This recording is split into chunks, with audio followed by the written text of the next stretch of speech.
he's not new. If you're very keen, he's been bringing us especially news in Kisumu. Let me take this opportunity to invite him to the show. How are you doing, sir? Thank you very much, Brother Ben, and welcome home. Yeah. How is Kisumu so far? Kisumu, we're thanking God. It has been a very busy week and also a very busy weekend. Considering that Kenya lost a very powerful, a very influential leader, the former Prime Minister and the former ODM party leader, Raila Odinga, who was laid to rest on Sunday at his home, at his father's home in Bondo, Jaramogi. And before Sunday, we witnessed a lot of things. There was Saturday when the body was brought to Kisumu. We had the body in Nairobi viewing and the church service. So we had a very busy week that is past, and now this is the first official day after putting Raila to rest. Okay, thank you so much. You've given a summary of what happened. I know you have been on the ground covering events of Raila Odinga when he was still alive, or when most of his meetings. What was so unique about his death, especially you look from the time he arrived at JKIA to the time he was buried at his father's home, or his father's homestead? The announcement of Raila's death came as a shocker to so many of his supporters. People never expected. People are already discussing about 2027, 2027, and the influence that Raila could have had in the Kenyan political scene. And here, all of a sudden, on the 15th, that was Wednesday, the world is told that Raila is no more. So you can imagine the influence to all his political allies, all his enemies, all his supporters, to his family. It came as a shocker to many Kenyans. And that shockwave, I think, will be a while for Kenya to accept. We are still seeing so many people thronging his home. We saw the former president, even a day after Raila's burial, former President Uhuru Kenyatta stayed and visited the grave. We've seen so many other leaders going to pay their respect again at the grave. That was a day or two after his burial. We've seen Nairobi governor going to the grave. We've seen even Pastor Ezekiel, the popular pastor from Mavueni in Mombasa at the coast. He has a crusade in Kisumu, but he said that his homage or his first respect will be visiting the home. A while ago, we've seen images of him visiting Hon.Raila Odinga. So it tells you the effect of it. It will take time for people to accept that Raila is not there. It will take time for his supporters also to accept that he's no more. It will take time for all his followers who are waiting for his guidance to accept that Raila Odinga is not with us. And it might take time also for him to exit the Kenyan politics, meaning that Raila's influence might live beyond his death. Okay, thank you. The political influence might go beyond his death. He might be dead in body, but it's like the spirit is still around. Its spirit is still around. Yes. Okay, just bringing you at JKIA. When he arrived at JKIA, we saw the bridge of security, especially by his followers and his supporters. And this was a major question, especially to this government when it comes to the security. They saw the lapses. You saw the lapses that were there. That when you come to Kisumu, things were quite much different. When you come to Bondo, also we saw how the security agencies did their work well. What could have happened in JKIA? Were they underestimating the fanatical base of Raila Odinga? I will not say that. I think whoever was in charge of planning maybe thought that it was just a normal occurrence where you could give schedules and the fans would give it a following. For instance, announcing that Raila would come in the morning, giving them time. You could have, if it was a flat thing telling people that Raila's body would arrive anytime, it could be easier. The planners, I don't know, they were excited about it. They told people the exact time and venues of everything. Yeah. The schedule was so clear. And you can imagine it was just less than 24 hours after his death. It's just like the same day he died, or less than 24 hours later, the body was home. The news had not even sunk. So I will not blame the crowds and I will not blame the planners. Maybe somebody underestimated the ability of Raila's support and thought maybe at death, he will not have influenced his supporters. You know, Raila, many people have said that he's the only politician in Kenya who enjoys almost crazy and fanatic kind of support. Whether he's in power, whether he's in government, whether he's in the opposition, there are those people who follow him religiously. So I did not expect, I'm not surprised at what happened at the JKIA. I've covered Raila's events, and whoever is doubting my comment about not being worried at the events at JKIA, please watch any rally on the arrival of Raila at any political rally. You will say that even whoever went to the JKIA, they were a bit disciplined. You see when Raila would arrive at a rally and it's like everybody would get crazy. Everything, the music on the background and the crowd will be charged, you know, they will be hungry, but all that will go. When Raila arrived at rallies, I think JKIA was a reflection. You can imagine the flight. And now here is a scenario where, for the first time, the most monitored flight was that one from India, bringing Raila's body home. Even the screen was showing that, oh, the flight has gone past the Indian Ocean or all those countries. It has entered Somali spaces. It has now entered Mandera. You know, somebody might not have known that, okay, like somebody was being charged Pole seeing that, okay, the body is coming closer, it has landed, the images were on the screen. What did you expect of Raila's supporters? And they are actually Nairobi. Raila is a Nairobi person. Yeah, actually his fan base is in Nairobi. His fan base is in Nairobi. He's the people's president and the excitement in Nairobi. But also it brings the question, how secure are our airports to handle crowds? Crowds, yes. You know, the discipline at the airport is always there. You're told alight at the main gate, go through the security check, you board again and you proceed towards the boarding spaces. But that is for the disciplined travelers. So is it a question also or a wake-up call that maybe the surrounding of the airport can be strengthened now in future to ensure that even the landing areas and where the military parades are done are far much away from where the public can get. Do you think that one can now confirm to us the issue of President bringing in Adani so that the airport should be improved? If JKA, personally, I would say it should have been improved long time ago. If you have traveled, if you've used airports in this world, I'm not saying that I've traveled much. If you go to the Dubai airport, you can just see the level of everything. If you go to airports like in other countries like China, I've used the Beijing airport. Like the discipline and everything is flowing and, you know, tightly put together. You see order in everything. It's like we need to improve the JKIA, make it bigger and better. And remember that the bigger the airport, it can even attract more travelers and more flights. And that's more income to the country. JKIA seems to be having the land. JKIA has good facilities. It's like a regional traveling hub. Better than East Africa. But now, when Adani was supposed to come, was it maybe to make JKIA an African regional hub? A regional hub bigger than East Africa, bigger than, you know, can it be bigger?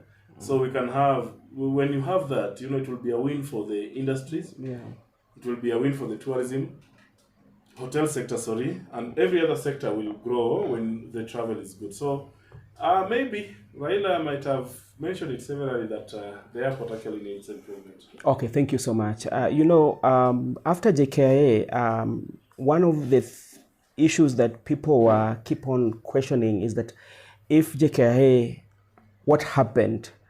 How about Kisumu? But it turned out to be quite much different. I think we were with you in Mamboleo, and we saw what happened in the following day. We saw the residents of Kisumu actually turn out and they saw this side of them that people were not expecting. And, the good discipline that you saw in Kisumu, you will not say that Kisumu was perfect. Because if the delay could have been there, Kisumu would have witnessed like an overflow in the stadium. Okay. The people outside who were streaming in, and the people in the stadium on the terraces, and those who were running on the runway, like not the runway, on the running space. It was a big crowd. So luckily enough, we had a calm, not very calm. There was no tear gassing in Kisumu, but the crowds went beyond, overwhelmed the barricades. So Kisumu cannot be given like a clean bill that they did well. We had instances that maybe the crowd numbers might have overwhelmed the police officers, and I think also it's like now Kisumu was prepared to ensure that everything goes better than what happened in Nairobi. Like we had the crowd management by the military. All forces were available at the Jomo Kenyatta Stadium in Mamboleo, Kisumu. We saw the NYS officers, we saw the regular police officers, we saw the GSU officers, we saw other troops that we've even never seen around Kisumu. So it tells you that there was no chance. And it's like Kisumu was working to avoid that whatever had happened in Nairobi should not have a replica in Kisumu. So Kisumu was a bit, then I think JKIA was messy because they were caught off guard. Kisumu had time to prepare. And then Kisumu, with the preparation, you see there were gates. The Jomo Kenyatta Stadium is like well built. It has several gates. The crowds were getting in through a particular gate. And even after viewing, they were guided through another gate. The vehicles for the VIPs who were allowed in at the stadium were guided to a particular gate. Then we had ushers as far as closer to the highway, to the Kakamega highway, guiding vehicles that if you are going to the stadium, use this side. The VIPs were guided to a particular direction. So there was a bit of order, but still, it was lucky. You see, decisions like even flying the body home from Kisumu, such decisions were better. By now, if the body would have been going by road, I think maybe Raila could have gotten to Bondo on Friday next week. Oh yeah, thank you so much. And maybe we can also look a little bit at Bondo, which I did not see so much, except when immediately after the lowering of the body, where the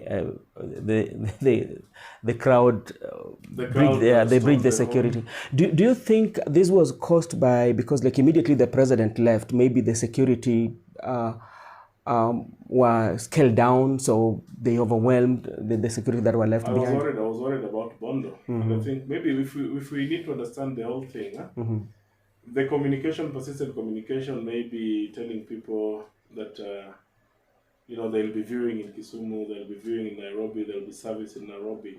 I think there was a contentment, or maybe people felt like actually he has gone. If you can imagine, if everything could have happened in Bondo, if the viewing and everything could have been summarized that is going to happen in Bondo, you would have had chaos. So at least scaling it down by allowing people to view in Kisumu would have told some people maybe decided not to go to Bondo. But also from the Bondo, Jaramogi Odinga University in Bondo, the arrivals, you see, it was not easy also. It's like the police had to be extremely strict. I passed by some streets in Bondo where, police lorries were used to barricade some roads. So there was control and also earlier preparations. Then the venue also, I think it was restricted entry. The numbers outside in Bondo town and along the streets, it was not a small number. And maybe for those who were viewing when the body was flowing home from the university, you could see the crowds. And that, I think these are the crowds that eventually ran from the university and got home while the burial had been done. It is by driving from Bondo to the home could take you around 13 minutes or 15 minutes. So you can imagine those who are running might have taken them maybe the 45 minutes or the 30 minutes run from the university to get home while the burial had already been done. So the lapses are there, and the character of Raila, I think it was not, I'm not defending the bad manners, but I would give it an excellent service that was, apart from those who maybe trampled on the gravel and the flowers while he had already been buried.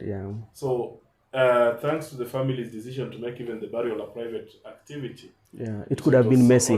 So you can imagine if all the members of the public from all over could have been allowed home. That could have been... And Raila the person. Raila the person, I think even the members of the crowd at some extent listened to the family request for decency and discipline, and they might have tried.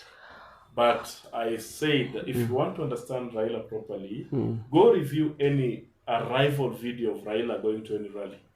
You will understand what kind of a person he was, both in death and while alive. Okay. You know, during this time, the 72 hours, we had quite a number of speeches, especially coming from the leaders. And I would start maybe with President Uhuru Muigai Kenyatta, who seems to be having this connectivity with the public. Whenever he comes to speak, you would see the public are very happy. What does this special that President Uhuru Kenyatta has with the people? I will also try to understand it this way. Yeah. We have the broad-based government in place now. We are actively now. Yeah. But you see, the only president who openly came out and campaigned for Raila Odinga was Uhuru Kenyatta. And pledged everything, every support, despite not maybe appearing at any rally, particularly. But it's like he gave his all, only that his community refused to vote for Raila. Yes. But if you see that kind of friendship, and I think maybe it is Uhuru's engagement with Raila that might have also influenced the formation of the broad-based government. Yeah. So it's like he's the yes, Raila has worked with so many leaders. Yeah. Raila worked with Moi, the second president. Raila worked with the third president, Mwai Kibaki. Raila worked with the fourth president of Kenya, Uhuru Muigai Kenyatta. But I think this now cordial relationship, the rest of the past, they were broken relationship. See the Kanu Tingatinga, the Tinga Maja, Jogo Ikameza, Tingatinga Ikameza, Jogo Ikakohoa, Moshi ikatoka, like it led to the collapse of the merger. Then we had the Nusu Mukate Serikali, the government of Nusu Mukate, where there was power sharing after the 207 chaos. It was not such cordial. It was like with a lot of clash, yes. And a lot of suspicion, a lot of... It ended up... Supremacy battle. So for Uhuru seems to have surrendered and worked with Raila comfortably. And now he seems to be now the mastermind of the good working relationship between broad-based and based on what handshake achieved. So, and then we cannot also understand this, to the Kenyattas and the Odingas.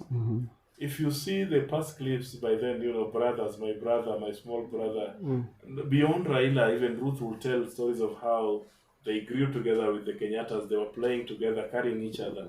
So maybe the brotherhood is coming out clearly that this is a brother, this is beyond politics, this is beyond handshake, this is just a good friend. Then the story he told of how maybe after work, they could have moments with Raila to take uji, the uji in quotes. That tells a lot. Like, okay, kumbe these guys were friends beyond what we were seeing. They had moments to sit and take something. That was a sincere confession that also might have touched many people's hearts. That, okay, despite all this, despite all the changes in politics, despite there being broad-based government, still Uhuru could meet Raila and have something. Have a glass of uji, and even laughed about it, like not uji yenye nyinyi mnafikiria bona mnacheka, and it was uji and chai. So it tells you like the friendship behind the scenes. It is a win for him. Even he stayed behind. Raila was buried on Sunday. Yesterday he remained behind on Monday and even visited the grave. So it was a big win. It was a very, very big win for Uhuru. I don't know, just to confirm the friendship and the brotherhood beyond politics. Do you think that kind of influence, knowing very well that we are coming with 2027, and within the public domain, we know that there are those blind behind-the-scenes games whereby Uhuru is trying to confront Matiang'i. Do you think this one can influence some political, in the political, to Matiang'i to get some support due to the fact that maybe Uhuru is behind him? In politics a day, or any action changes a lot. Yeah. I would have been worried about maybe Uhuru wooing Nyanza to go towards Matiang'i. And Matiang'i is a Nyanza person anyway. But where was he? Where was he while his party leader was doing all this? If really Uhuru wanted him to appear, Uhuru could have fronted that Matiang'i, this is your candidate. I'm presenting to you Luo Nyanza. He did not do that, but I did not see Matiang'i in person at the funeral. I don't know, he might have been there. The crowd was so big, and there was limited access. There was limited even focus on the camera. The camera was focusing on the few of the crowd. Yeah. So it might be a future stock. Maybe Uhuru is placing political stock that I'm still your person. And Raila, before even his death, insisted that maybe the partnership, the broad-based government partnership, is not beyond 2027. Yeah. And even advise members not to discuss it before, not to walk around with it before it is discussed. Yeah. So maybe if the discussion in 2027 does not work, Uhuru might not be a bad option. Okay. That's what my thinking. But I don't think, despite losing to President William Ruto when Uhuru was supporting Raila, I don't think that was the end of the friendship. Yeah. Okay. So the friendship can as well be revived. Remember, anything can happen in Kenyan politics. And a day in Kenyan politics is like so much time. Okay, thank you. Because I was just speaking. The reason why I picked Uhuru Kenyatta, because they had memorable moments. Yes. And also, I want you also to weigh your thoughts, especially on the daughter of the Right Honorable Prime Minister Raila Odinga, Winnie, because Winnie seems to be like a special jewel in this family. She was there when Baba went for treatment. She confessed that Baba died on her hands, and she brought Baba home. When they arrived at JKIA, when she was disembarking from the plane, she carried that cap, and it was too emotional. We saw her at Kasarani. Then we came at home, and there's so many conversation about Winnie. You as a person, where do you see Winnie, especially in the politics of Kenya, and maybe in the ODM and the politics of Nyanza? A good question, but yes, Winnie might have been the immediate family relative who was with Baba to the last minute. Yeah. And those who keep memory will realize that this is not the first time. There's a time, I think some 2-3 years back, when Raila was again unwell, and he went for treatment in Dubai, and rumors started going around that Raila is no more, Raila is unwell, Raila is in the ICU. And you remember there was a video that went around of Winnie speaking to Raila, asking Baba, what people are saying that you're in the ICU, and Baba was jogging in his orange top and short. That also trended. So Winnie to Raila, it seems to be the Baba's girl, and might have been so close to the father even in the last minutes. And the love, father-daughter love can never be separated. Also, Winnie, Baba has left Winnie as a legislator in the East African Assembly. Yes. So Winnie is now, if you look at the Raila's immediate family, the politician is now Winnie. Not even the siblings. Junior is not in politics. Rosemary is not in politics, but Winnie is the politician. Yeah. So I don't know what agreement was done. I don't know how it was agreed for Winnie to join politics. And even before the appointment or the selection to the East African community, you've seen Winnie around Baba politically for so many events. Yes. The ODM rallies, she was a very active coordinator and mobilizer. She was there during every time, even the rallies and everything. If you would see Winnie around, you will tell that Baba is coming shortly. So it might be a win for Winnie politically, having worked with the father closely. Yeah. And maybe Winnie even knows much of politics. What Baba was thinking, I think she was even in the coordinating team of Baba's campaign. She had a role. So she was so close to the Raila politics. And maybe she learned from it. It will not be surprising if we see much of her in the so-called succession politics, because she has been around it. She knows the party. She knows the friends of her father. She knows, how her father used to do everything. She was around. Politically, she was active compared to the rest of the siblings. But Winnie alone, I will also rush to the Jaramogi's family. Yeah. If you go to Kanguka Jaramogi, with much respect and with clapping also, we should appreciate that the Odinga family is like everybody's a politician. Yeah. We have MCAs there, we have nominated MCAs, elected MCAs. We have the women rep in that home, Hon.Raila Odinga. We have the senator in that home, Senator Guru Odinga. We have an East African Legislative Assembly member, Winnie Odinga. We have members maybe appointed positions like in Nairobi County, Mombasa County actually. So it's a home full of politicians, and we have even aspirants like Jaoko, yes. Oburu in that home. We have, it's a home of politicians. And I think, I'm not so sure, I think it's the only Kenyan family with a number of active and elected, appointed politicians, the biggest number in Kenya presently. So it tells you that Winnie will just be alongside others in this competition. And you know, it's not new. It happened when Raila was there. Meaning that even the rest of the politicians will just keep the fire burning. And now it depends now. The question that might come later is that now, for which position will Winnie go for after the East African Legislative Assembly? So might she decide to come back home? You saw her post that, Mr. President, I'm ready to come back. She said that. She said that. So meaning that she might even come back to is she going for MP position? Might she be a deputy governor somewhere? Might she decide to go for a women rep position somewhere? So signals are that she might come back to active Kenyan politics. Okay. Now, you know, the next question that people are asking, what next for ODM? And there's so much that is happening, even though they are promising that the party is going to be united. Remember, they're going to leave the legacy of the Raila Odinga, which they did not leave while he was still alive. I don't know how they're going to do any in his death. But if you look at ODM, even during the Raila's time, when Raila was still alive, there was those infights, those who are for broad-based government and those who are not for broad-based government. And during the burial, you saw it happening in your eyes, where the leadership actually had divided opinion on what Baba said, because everybody was claiming that before Baba left, this is what they spoke. To me on phone. Baba spoke with almost all of them on phone. Baba seems to have been calling so many people before, while he was undergoing treatment. Yeah. So when you look at that one happening, especially in ODM, with all that displayed itself during the burial of Baba from the ODM members, party core members, what is your making? ODM is a political party, and you know, Raila Odinga was a politician to death. If you look at Raila's kind of politics, you know, the name, it is said that if you know Raila, you might have engaged Raila, but you don't know Amolo.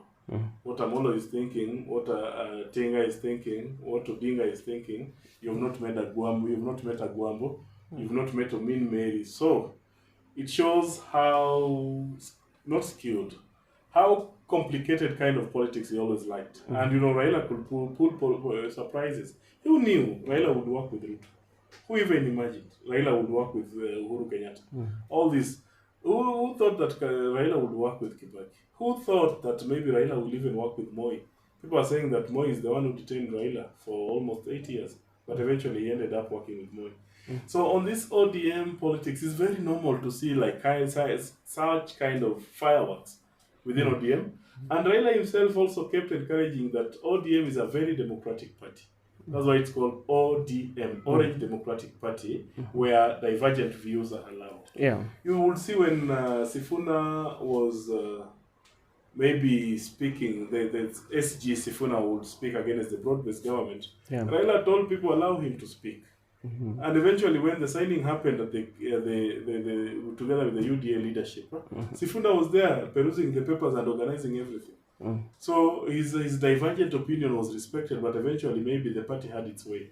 So all these divergent opinions, it's not new. It's not happening only when Raila is dead. Yeah. You realize that even after or even before Raila died, these sounds were there. These noises, not noise, with all due respect, these voices were there.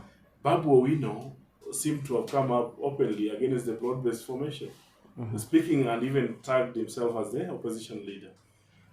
Somebody like Sifuna, you know, it's open knowledge that he had some relationship called Kenya Mpya, And even they had started their own Akina Caleb Amisi, and Akina Wamuchomba also, is it Gadoni? Yeah, Gadoni. And all those people, they had started their Kenya Mpya movement, or some kind of grouping that was somehow against the third force, against the opposition and government.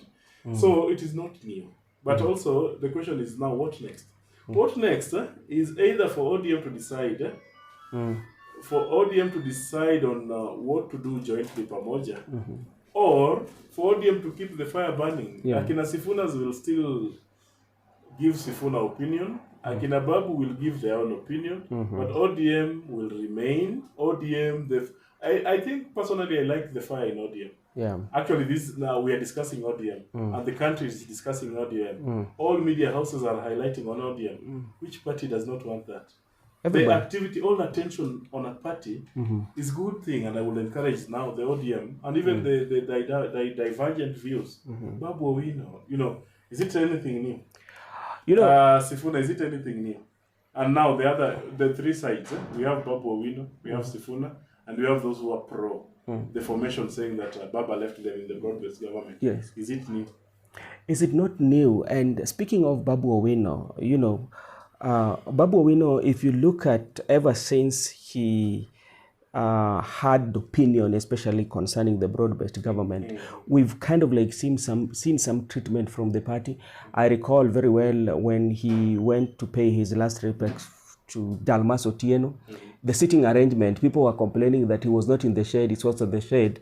And when he was given opportunity to speak, so many youths came and crowded, and they said that he hired, when he was here in Mamboleo, you'd see the crowd, even in Bondo when he was mentioned. But like, people feel like he's running too fast, then he should slow down a little bit. No, people think, but I think it's okay. It's okay. People even say that those who in support of Babu Owino will tell you that Raila was fiery more than Babu Owino. Raila was a go-getter more than Babu Owino. Maybe Babu Owino could be following the Raila other side of doing politics. But how I wish I understand Babu Owino better. What does he want? Does he want now to be like the Luo kingpin? Yes. Does he want to be the youthful leader who speaks only for the youth? But who shall speak for the old? You see, the Raila in person, if I analyze it with my understanding, with all due respect to Babu Owino, Raila went with everybody. Raila was the Raila for children. Those who did not even, were never ready to vote. Raila would go with this, now the generation that call itself Gen Z. He had supporters, and you can tell it is Raila who ended the Gen Z protests. So Raila had the young tax, the young one, the young adults. Raila had the aged, our parents. Raila had our grandparents. So you take the entire package. Now look at Babu. Would you say that he has that support as of now? I would personally tell that it's good energy. He is a very popular politician, maybe being elected from Nairobi. He has been a student leader. He is trending on the online platforms. That will give him an advantage. And also, he is good to see. He has a unique color and everything. But now, when I meet Babu, or if I get a moment of asking Babu, like, what is Babu presenting? Is it a manifesto of change? Is it the push for multi-party and all that? So the question is that Babu will have to explain to every generation that I am Babu Owino, this is my thinking, this is my philosophy, and this is how it matches Raila Odinga's philosophy, and this is how it is different from William Ruto's philosophy, and this is what I'm going for. Raila was a politician in parliament and beyond parliament. Raila went away, he decided to keep away elective politics, but he kept his supporters. Now, Babu Owino, what does Babu Owino want? What do you want? Do you want to be the Luo community leader? Do you want to be the Kenyan leader under Raila? Now, while Babu is, he seems to be like immediate target is first the Luo community. But did you realize that Raila had support from Turkana? Raila had support in Isiolo, Mombasa, and all those regions. So is that what Babu wants to take? Or any other person? Babu might have appeared to be so active in the recent days, but beyond Luo Nyanza, is he ready, and under which position? Okay. Like Raila was a presidential candidate. Is that what Babu wants? Is he going for the presidency? Or is still going for the Nairobi governorship? Or he might consider remaining as an MP in Bakassi? So many questions, but it's good energy we are appreciating. But now he needs a bit of explanation, not to me, but to the Kenyan population. If he's so energetic with the youth, what about the parents to those youth? What about the siblings to those youth, to the youth? And what about the grandparents to those youths? Huh? It's like Raila Odinga was going with a full package, a cocktail of everybody. Okay, thank you so much. We are also having our supporters on the comment section. We have Goodyear saying, hi, Brother Benson. Hi to the guest. Judith also is here with us. We have Eric Ayaga too is here with us. If you Eric Ayaga. Eric Ayaga seems to be a person. Hi Eric. Hi, how are you? I know Eric. He's a Nairobian. He calls himself a Nairobian. Just a Nairobian. Hi. Eric Ayaga. Hello. So we have also Ken Obura. I think Babu. This is what Ken Obura says. Kevin Obura says, I think Babu Owino should go for presidency. You know. That is just the comment for... So the question is, like, what is he going for? You know, to fitting Raila's... Like, you know, Raila had so many characters that, you know, do you want to go for the presidential seat that Raila was vying for? Yeah. Do you want to go to parliament where Raila started? Do you want to be the ODM leader? You know, he had so many titles. That, you know, Raila was also a patron of Gor Mahia. Raila was a leader in the Luo Council of Elders. Yes. You see, succeeding Raila, you might be following one channel while you might miss the rest. Raila was a full package from Gor Mahia, from ODM party leader, from patron the Luo Council of Elders. I've mentioned ODM. I've mentioned the clan like he was a spokesperson of the community. Enigma, like he had so many titles. Sometimes we might run following one lane. But what of the rest? The rest. So it will take forever to even fill some of these positions that I mentioned. Okay. For instance, what happens at Gor Mahia? What shall happen? Okay, the brother Oburu is already taken over as the acting ODM party leader. So many questions and so many positions. Babu is doing well. I support Babu's energy. It is the young energy. It is the accepted energy. But we might see even other people coming out to challenge Babu, which is democracy. Democracy. Speaking about democracy, and I want to know your opinion, because there's something that President really said that really caught my attention. Yes. Especially, he was talking about ODM and being a founder of ODM. And he said something, I may not quote him correctly, but he said something that he's not going to allow anybody to take ODM to the opposition. Yes. And remember, ODM is an independent party that has a democracy. How then the head of state would say that? You know, he's saying that maybe with the authority from Raila. Raila had an agreement with the government of the day. Yeah. And Raila himself has insisted that moving forward to the next maybe 2 years before the 2027 election in August, ODM shall remain in government. So what the president was saying, maybe for the period that ODM has a partnership with the present government, he will not basically allow any reason for anybody to think of removing ODM out of government. If you are keen on Raila's last speech while meeting the parliamentary group along Mombasa Road at that hotel, actually it must have been the last official function. Yeah. Raila said so far, the core purpose of the broad-based government has been achieved. That was stabilizing the country. And so far, he's pleased at the progress of implementation of the agreement ODM had with the UDA government. So the president, to some extent, was also saying, if all these agreements and everything has been achieved, why would anybody think of removing ODM from the president government? And I think, without being harsh to Sifuna, we've seen Sifuna maybe aligning with other people, trying to criticize government and government ministers, including the so-called experts who are donated from ODM to government. Yeah. And you wonder now, this ODM is comfortable in government, and somebody in ODM is also against this government. So maybe the president was just reminding the person that we will not easily allow the political games, or like you're in government and you still want to play you still want to play opposition politics. So it is a question maybe targeting those who are thinking otherwise against the broad-based government. And remember, maybe the president has networks. He's a founder member of ODM and a former Pentagon member. So maybe an assurance that he's committed even to implementing whatever they might have agreed with President Uhuru. Not to President, but President William Samoei Ruto. Okay, I think there's it is unfortunate that the people of Kenya still see each other at a tribal. Can you just bring it to the screen? Okay, that one. Baba has always been a great leader and a man of the people. That's just a few comments, but I want to... Somebody might have asked about Kenyans looking at things at tribal. Yeah. Let's address that. Yeah. You know, it is not bad to belong to a tribe. Actually, even in the documentation of governments, Kenyan government will tell you, in Kenya we have a number of tribes. The bad thing is tribalism. You are Bensons. And, and at times you will even say the bad manner starts when maybe a region is denied services because of the tribe. And even if you are targeting a region on how they voted, some of the regions in the country, like if you say Mount Kenya, yes, it's a region, it has the physical feature of Mount Kenya, but there's a tribe surrounding that mountain, a particular tribe. Even if you say the Lake region, the Lake region might be luckily, maybe we have a few Luyas, a few Ugandans, a few Tanzanians, and the main dominant tribe is the Luo. So even if you say the Lake region, you might really have avoided the word tribe.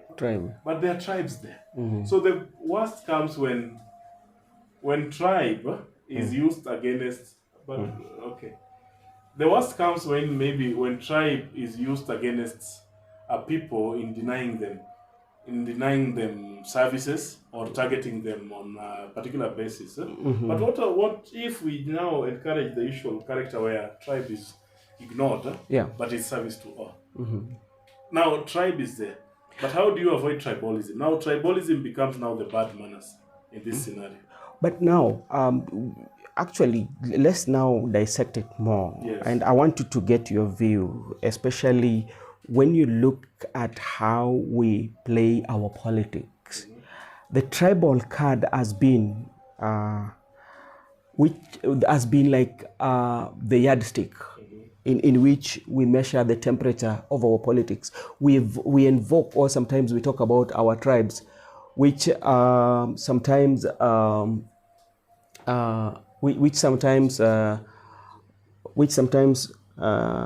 what did I'm seeing something here? Yeah. Sorry about that. Let me just when we talk about tribe. So you look at even how we play our politics, it brings about the regionalism. Yeah. And even if you look at our political parties, where they derive most of their supporters, it's from a particular region. Because like we look at ODM, the fanatical base, or the real love, it's from the Luo. Luo Nyanza. When you look at the Kalonzo, His Excellency Kalonzo, his political party, from Ukambani. Now we have the DCP that is coming in. If you look at the strong base of DCP, is in the central, and all other political parties, including UDA. And that one tells you the kind of politics that we have. It's tribal. So at what point do we have to point out that you are tribal? Belonging to a tribe is never bad. Tribe liking their leader is never bad. My worry about tribalism in the Kenyan is like you want to use particularly the tribe against a people. For instance, if you're starting a party to stop other tribes and maybe you're denying other tribes not to join, that should be worried to any. And even I don't think if government will allow registration of such a thing. Even some of this party, if it is DCP, I think in the national officials, we have even Luos, we have Malala from Western, who is the secretary. So they try, but it's not bad, even the regions and the tribes. Like the Kikuyus have no problem liking the DCP party. The Luos have no mistake liking the ODM party. My problem is with tribalism. Having a tribe is not a mistake. belonging to a tribe is not a mistake. Actually, Kenya has now 44 tribes, including the recently registered Indians and the Mijikenda, those group that came from, not the Mijikenda, but there's a tribe that originated from Mozambique, and now they have been in Kenya for hundreds of years. Yeah. It is not a problem, and I repeat, it's not a problem belonging to a tribe. It is not a problem moving as a tribe. Yeah. Tribalism is when it is used badly. Maybe by systems, by design, against the other person. Okay. You can respect, for instance, I have no problem if Ford Kenya has now started from a national party that was started with Jaramogi, and now the popularity has remained in Bungoma, especially Bukusu. No. UDA is a party of the ruling party, blah, blah, blah. Things have happened now. UDA seems to be the president's backyard party in Rift Valley. Yeah. ODM was a national party and still has MPs and MCs all over the country. So it's not a problem. I'm only worried when maybe a grouping or even policies pushed by a certain party seems to be going against a region. That is when we should be worried. Okay. Remember, Kenya is a multi-party state. Yeah. And multi-party, Kenya in itself, if you remove politics, Kenya has been dissected into cultures, tribes, religions, and all those. So by any means, there's no way you can always be presenting Kenya as a block. Oh, no. Before you have that block, it has to be dissected again and again, in terms of water bodies, in terms of natural resources, in terms of language, in terms of communities and everything. Okay. So it's not bad, and multi-party, it just mutates. If maybe a party leader like Raila started ODM, Nyanza people will have to go. That was their person. Okay. The former deputy president Rigathi Gachagua started DCP. It seems to be the in thing now, the alternative now for the Mount Kenya. And I think now they are learning. They have folded their previous popular party. The same Mount Kenya has had PNU. The same Mount Kenya has had TNA. The same Mount Kenya has been so popular with the Jubilee Party. Yeah. The same Mount Kenya is now, it was so popular in Kenya Kwanza. The same Mount Kenya has now moved to, you see, parties are just vehicles. So it's not a problem. If they are national, they'll attract national following. And do you know Kenya could be having closer to 80 parties? It's around 90 something. 90 something parties that are registered. Yeah. So if you feel that these others are tribal, why go to those that are not tribal, join one of them and make it as Kenyan as possible. Okay, I want to bring you back, especially talking about the Right Honorable Prime Minister. And if you look at his history, especially with making agreements or signing agreements with his competitors, there's something that usually is outstanding. Yes. That if it is not working, the Right Honorable Prime Minister will walk away from it. And he has done it, and there's been a casualty. Yeah. But now we have 10-point agenda that they agreed with the UDA. And this was supposed to be implemented. And just hypothetically, if it is not implemented, what is going to happen? If it is not implemented now, it's upon the party leadership. And actually, it's good that he's confident.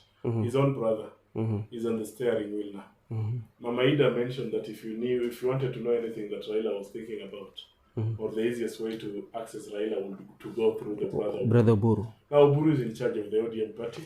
Oburu might be very aware of what the agreements were. So it's for Oburu maybe to give direction on what shall happen next, as at now, as the acting ODM party leader. I think Oburu has openly declared that as at now ODM is in government. Raila, before his death in the last meeting, said as at now to 2027, ODM is in government. And Raila gave the agreement a clean bill of health. That as at now, the biggest achievement is that calming down the country, that has been achieved. And now the rest of the things, he was pleased with the progress and the way things were going. To tell you that maybe it's for the ODM people within government, and you see the people within government, they are saying they are comfortable with what the government is doing. Madi, the finance minister, is so happy. Paranya, the cooperative minister, is so happy. Mama School from Turkana is so happy with what she's doing at the gender desk and the regional development ministry. Is it regional development? Yes, ministry. So it is upon the ODM members to analyze, to look at the 10-point agenda. And if it is an agreement that was said it will go to the end of 2027, You know, how long is the broad-based government? It's not even a year yet. It's not even 1 year old. So why would you want to, if it was a 3 year agreement, why would somebody want to just withdraw or maybe exit within 2 months? But Sifuna has a reason. If he has read it and he was the one perusing the papers at the, was it at KICC or the stairs of KICC during the signing? If he's worried, he can come out openly and say, "Bwana, we said A, B, C, D, and it's not happening." Has he indicated anything that Yeah, he did. What, he did. For instance, what? I can remember very well. Remember when we had issue to do with the death of Albert Ojwang. Yeah, when he was somewhere in Western, he said that agreement is dead.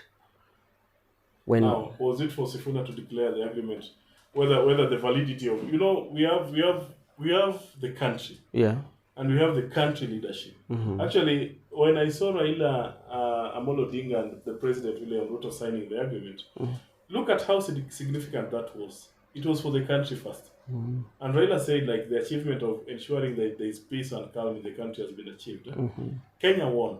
It was a win for country. Yeah. Now, the death of Ojwang is so sad. I was personally, through the journey, I went even to the burial in that.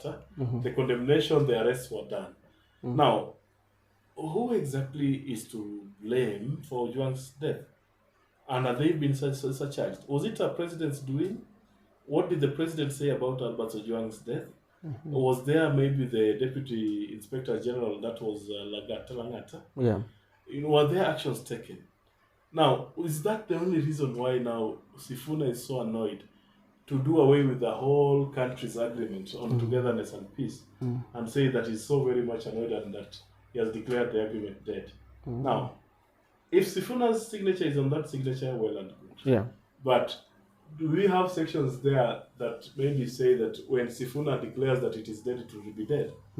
Sifuna might declare it dead. What will Oburu say? Oburu has openly been saying that they're in government. And he has openly been saying that we're in government to stay.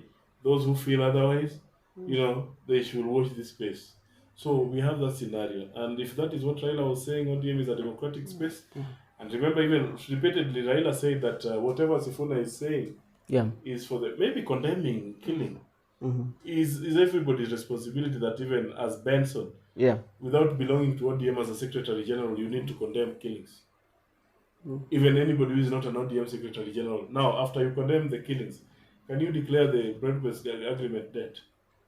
Sifuna might have a reason. But can he explain himself better? Okay. And remember, Sifuna just started hitting on the broad-based government thing even before it started. I might sound more of a broad-based, but I'm not. I'm only saying that procedures and disciplines are there. It is Raila and Ruto who signed it. So it's either both of them or their representatives, like the now acting party leader, to declare it off. Or even if it is an ODM decision, what ODM bodies do we have? Is it the National Executive Board? Is it the party leader? And the bodies and their mandate are clearly put. So it is not easy.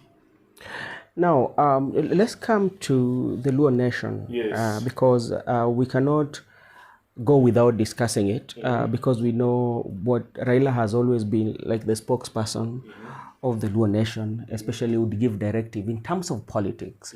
We should go this way, we should go this way. But now Raila is not around. Raila is gone, and he's gone, he's not coming back. Yeah. Where do you see the leadership of the Luo Nation? Luo Nation, we've already seen, I said Raila was holding so many positions that are related to the Luo Nation. For instance, he was a patron of the Gor Mahia team. And he was like a representative of the Luo, a spokesperson of the Luo Nation from various angles. In Gor Mahia as a team patron, in the Council of Elders as the patron, in ODM as the party leader. But I think it is not a vacuum. It's not a very big vacuum. In the worst scenario, Mama Ida can still speak and give advice to the nation. Like, if the father is not there, the mother is always there. We have Odungiranda and the Luo Council of Elders, which has called for unity and togetherness, calling politicians to calm down and unite the community. Remember, Odungiranda has a voice to guide the Luo community. Then we have leaders who hold positions. We have the governors in the Luo Nation. Actually, the Luo county governors, the Luo counties of Siaya, Kisumu, Homa Bay, and Migori, the governors can speak. Yeah. And if they speak together, the community can listen. Then below the governors, we have the elected leaders. And we have the structures in the ODM party. And we also have devolution working. Yeah. If the community needs to speak, and I think there's a moment, even the community shall still come back. In all those, remember we have the ODM structure where Raila's brother, eldest brother, Oburu Odinga, is now holding the position. Yeah. If the community needs to speak, the community structures are not dead. Only Raila has exited, but I think he had deputies or he had other representatives who can speak for Raila. For instance, I have no reason to doubt when Oburu speaks in place of Raila. Okay. I have no doubt when Mama Ida speaks in terms of Raila, on behalf of Raila, of what Raila could have taught. Yeah. So there is no very big vacuum. Yeah. Now the problem is now those scrambling or those fighting to just become Raila. You cannot be a Raila in one day. You cannot be a Raila in 2 days after his burial. It will take time. The Raila himself, from his history, we might say that the Raila we have seen exiting has been a Raila made for 40 years. Yes, or even beyond 40 years. 40 years. If you go back to Kebs and the university days, it's Raila made from the 70s. And Raila's who has been Ida's husband for the last 50-something years. Yes, 52. 52 years. So whom are you referring to and whom do you want to replace? Okay. There's something that here I want also to share with us and how ODM is going to deal with it. Even during Baba's time, Baba did not find a way of dealing with it. It's about nomination of ODM. What can they learn or what can they do differently right now? Because, the nomination would be chaotic, but there's a way in which the peacemaker in Baba, that voice could calm people down. Any popular party. Yeah. Like, DCP will attract so many candidates in the mountain Kenya region. But remember, IBC will only accept one candidate from each party. So when it comes to ODM, it's not any different. It's now ODM to put its structure for once. We had Baba as an option to run to. When things got tough, or Baba could guide people on what to do and what to say when. Yeah. So just for the remaining or the existing ODM leaders, one secret is open. Just do the right thing. If it's a nomination process, let it be a nomination. If it is a direct nomination, make it public that you are going to do a direct nomination at this place and place. So don't make people line up nominating their own. Then the party does otherwise. So the option is just, if anybody in ODM will want to listen to me, the option for ODM is just to do the right thing.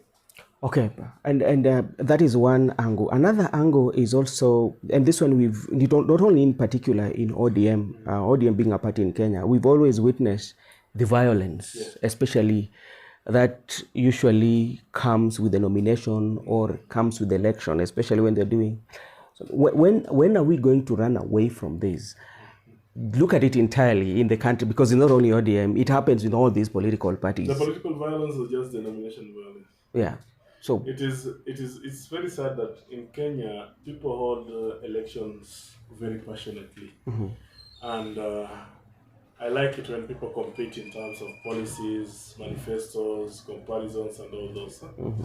When you say you're going to do this and this and this. But when it gets to violent scenarios, maybe the competition cannot be controlled, or maybe the supporters cannot be controlled. It is a sad scenario that even the worst histories of the country. Look at 1992, 1997, 2002 was fair. There was that big transition. Then we had 2007, the worst moment of the country where violence was witnessed. The suspicion. So it is everybody's responsibility to ensure that violence is not recorded or violence is not witnessed. For instance, if an election process, if there's an election process, for instance, party nomination, what role does the party have to avoid violence during nominations? What role the supporters of particular candidates have? What role is the electoral body having? The electoral body, what role do they have to ensure that even the election results are announced and things go well. So it is a responsibility for everybody. It's for everybody to take its role or his or her role clearly and ensure that things are done correctly. If things are done in a bad way, that's what occasions violence and violent scenarios. So it's just for everybody. If you're involved in any process, any step of the elections, the party nomination, just do the right thing. And, make at least everybody to feel it's a fair process. If you have 10 candidates, not all 10 candidates will win. But even if you have one as a winner, the process of announcing that one person as a winner will really help avoid violence. But if it is number 7 who has been announced to be number 1, what do you expect? If it is number 8 who has been announced to be the winner and everybody knows that that was a weak candidate. If I know that I'm a winner and Ben has been declared a winner, do you think I'll take it clapping? It might attract violence or even just annoyance. And annoyance, at times, human beings express their emotions through various things. It's violence. Somebody can even scream. Violence is not necessarily beating somebody or even attacking somebody physically. Just the screaming and the cursing and the withdrawal from processes and even the apathy. Those are just silence, that silent signs of not being pleased with the outcomes. Okay, let's turn the gears a little bit and talk about now, look at the scenario of Kenya right now. We have the opposition, we have the current government, and the politics is boiling. You see that the opposition are trying their level best. They're trying to organize themselves to put up a fight with the President William Ruto, who is the current president. And now we have the departure of the Right Honorable Prime Minister Raila Odinga. How do you see the political waters of Kenya right now without the Raila Odinga? Without Raila Odinga, the politics will change, obviously. Raila had a very big support base. Raila has been like the second, maybe in scenarios where he has been defeated, he has been the opposition leader. And now it is for the first time after, I think, a very long time that we are going to have a ballot paper without Raila's image.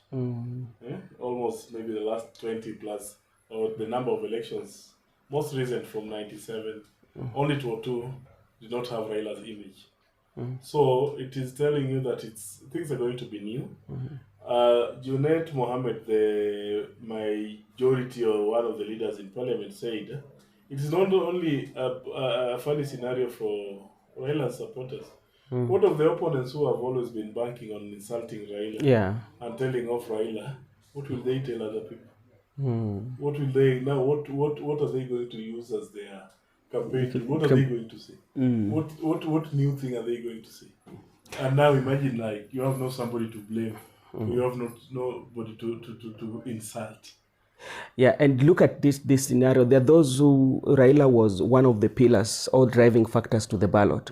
Maybe you are going to vote somebody who was competing with Raila to take him to bondo. And also there's the supporters of Raila who are going to vote to make him the president.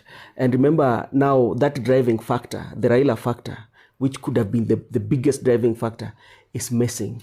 Raila is missing, and the former vice president, Kijana Amalo, said it clearly. That the Kenyan politics for so long has been about those pro-Railas and anti-Railas. The Raila phobia and the Raila maniacs. That's such a word.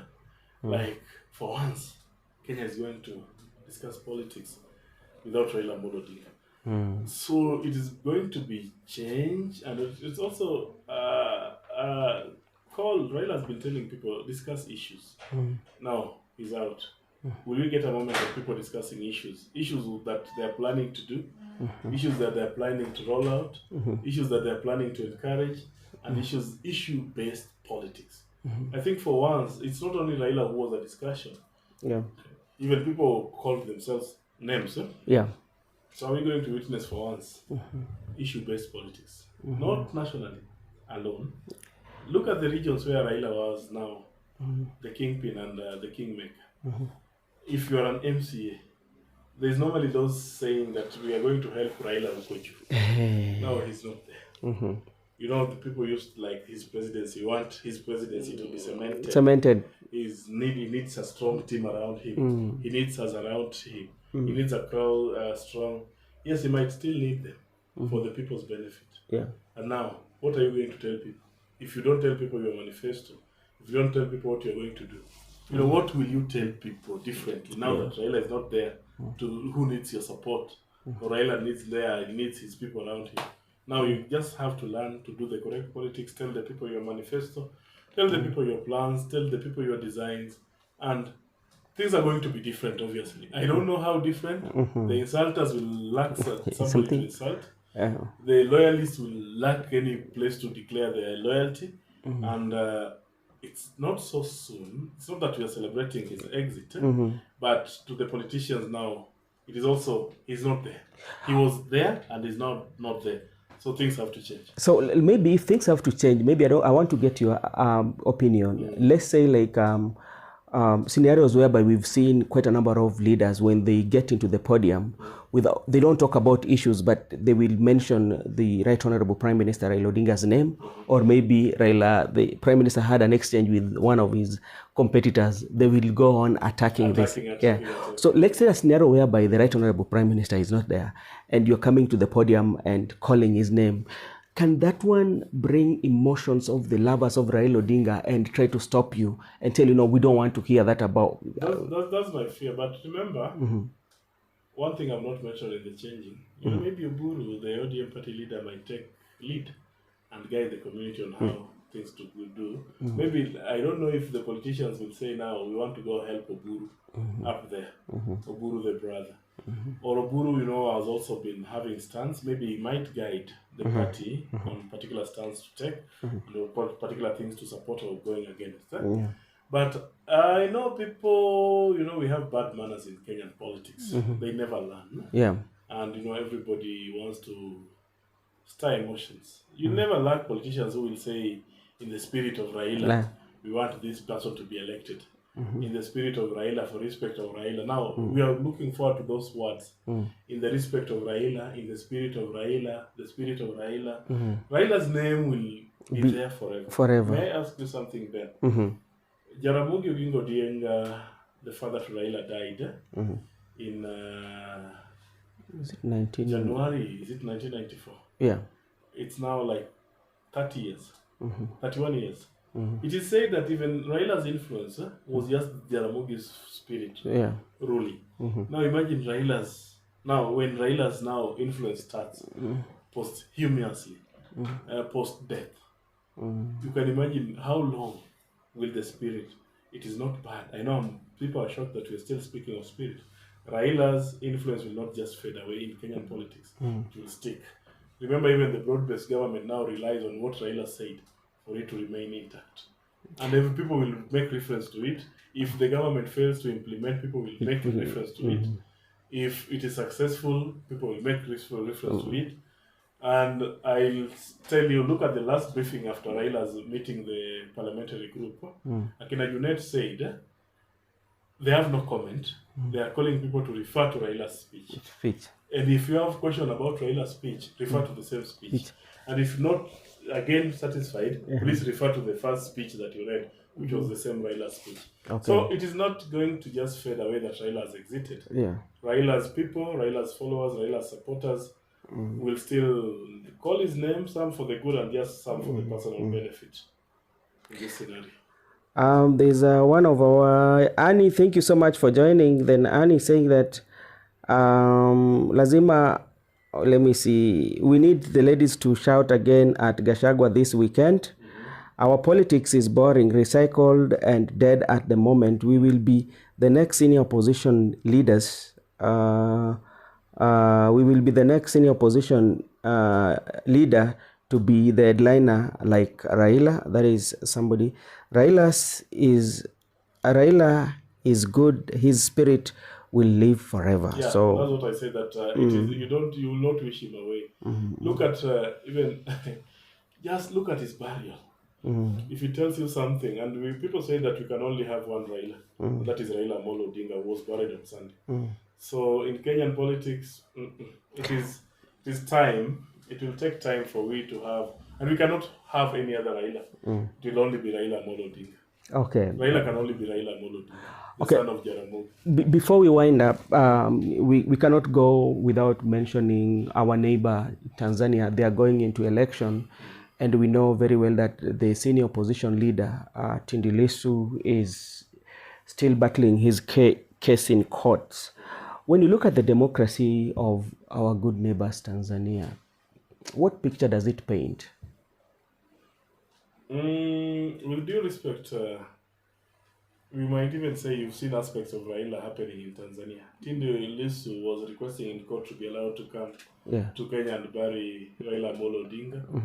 And also there's an opposition leader who was detained at the border. The vice chair. The vice chair of the party who wanted to cross over. And you see, actually Raila had influence in Tanzania. I remember once he went to Mwanza. You know Mwanza, the other side. Raila could also influence who is voted the other side. And with his connections with the former president, the late John Magufuli and all those. But democracy in Tanzania, maybe they're taking steps towards multi-party politics. But how many parties, how many strong parties do we have in Tanzania? By understanding, I've not lived in Tanzania for long, but I've visited Tanzania. The CCM party. You know, it's not just a party that is a political party for elections. Correct me if I'm wrong, all structures in Tanzania are CCM. From the Mijikumi down on the ground, it has deep roots. I think from the administration to security and political wing, CCM is everything. Seemingly, if you are a provincial commissioner or a district commissioner in Tanzania, you are actually the coordinator of the CCM party in that area. So, do you think democracy will penetrate? It might take time. Yes, opposition get their seats. I believe in democracy and the people's will, but what is the reality in Tanzania? Reality is that CCM has deep roots. Even without Tundu Lissu being in jail, he could have not won. He could not win. We've seen so many popular opposition leaders. The party CCM, I don't know how it worked on its structures. I don't know if it is the Mwalimu Nyerere's call for ujamaa that, you know, in Kenya, for instance, you don't get the district commissioner belonging to, like the separation of power between the government service and the political wing. You might be a UDA government, but if you're in government as a civil servant, you don't belong, you are neutral.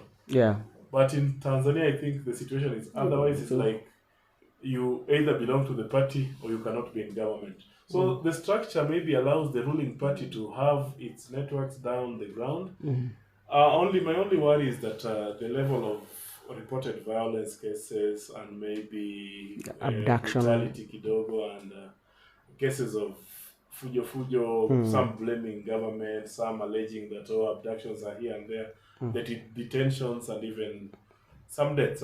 That should worry. You know, it shows like, is it like remaining in power by all costs, by all means? It's not a good image. But can CCM just celebrate its strongholds, or its rooting, just without harming or without maybe appearing to be forcing it?